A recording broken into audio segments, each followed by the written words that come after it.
J'aimerais partager aujourd'hui un cas dramatique qui aurait pu être évité. Alors on entend souvent que des patients nous disent pour aller vite, ils ont été chez l'opticien, ils ont fait le contrôle de vue et tout allait bien. Sauf qu'aujourd'hui, le problème c'est que tout allait bien chez le patient, mais pas vraiment. Il avait une bonne vision certes, donc il a été bien corrigé, même il avait presque plus besoin de correction.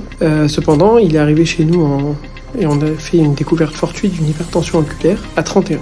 La norme c'est 21 et donc après des examens complémentaires, on s'est aperçu que le nerf optique d'un côté était complètement bousillé et donc malheureusement c'est un déficit irréversible au niveau anatomique, au niveau de son nerf optique et puis au niveau de sa fonction visuelle, le champ visuel est rétréci. Alors le patient il peut avoir une acuité visuelle parfaite au centre, il voit très bien, sauf que le champ visuel lui est assombri et rétréci. Et donc voilà, donc l'idée de faire des contrôles visuels chez l'opticien est parfois une fausse bonne idée, surtout chez les patients jeunes. Alors l'opticien, il va se concentrer sur un examen de vue. Il va parfois et souvent même très bien corriger les lunettes. Cependant, il ne va pas faire de dépistage, de rétinographie, d'examens complémentaires qui sont réservés à l'ophtalmologiste, à savoir un dépistage de la tension oculaire, des photos du fond d'œil ou même d'autres examens complémentaires plus poussés. Un petit message d'alerte pour éviter des cas dramatiques comme ceci.